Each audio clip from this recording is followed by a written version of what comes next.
Pirates. The Golden Age of Piracy began with the dashing rogues known as swashbucklers.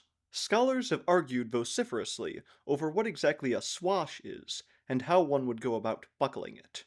Whatever the case may be, these early pirates sailed their ships around the ocean in the distant black and white era of history. Interestingly enough, these pirates seem to engage in very little actual piracy. Their real interests generally involved rescuing damsels in distress, dueling other pirates with swords, and blasting one another's ships into splinters.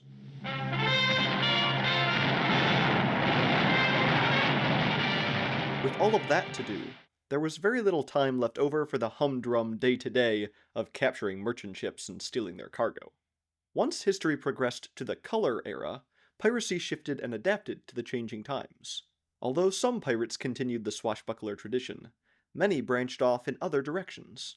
Some of these involved piling up vast quantities of precious metals and jewels, then burying them somewhere with a map to their location. As usual with historical scholars, opinions are divided over what exactly the rationale for this was.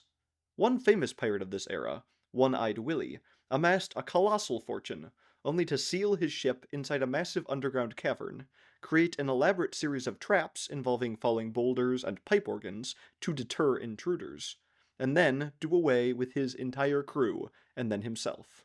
It is then perhaps not so surprising that scholars would argue over why someone would think to do something like this. The most famous British pirate of this time was a fellow known as Long John Silver. My boy, why not consider a more challenging career? He is remarkable for being a successful pirate in spite of a severe physical handicap he had, a missing leg. Hobbling around on a crutch, he still accomplished a great deal more than many other, far less famous, pirates. And let's go find the treasure!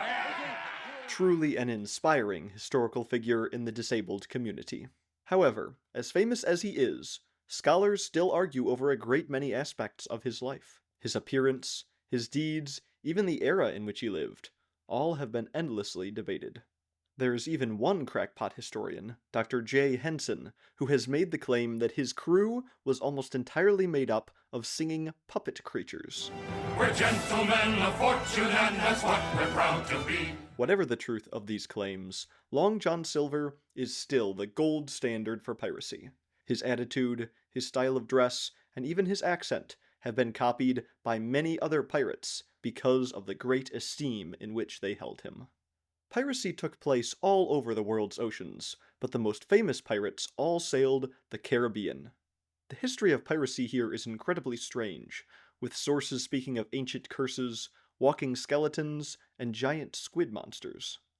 All sorts of pirates made their names in these waters, including William Turner, a traditionalist pirate who based himself on the early swashbucklers, and John Sparrow, referred to in many sources by his colloquial name of Jack.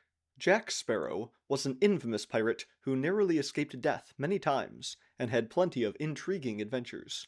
The historical record is unclear on whether he can be referred to as a pirate captain or not, with some historians saying he held the title and others disputing this claim.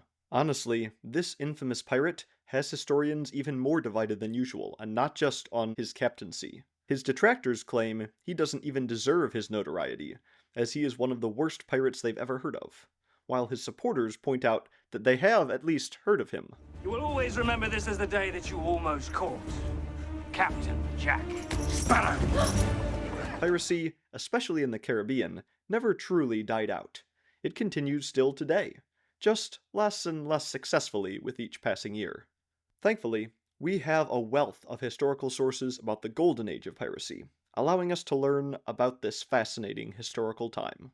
Let me know your favorite historical fact about pirates down in the comments below. If you'd like to learn more about history according to Hollywood, please like and subscribe.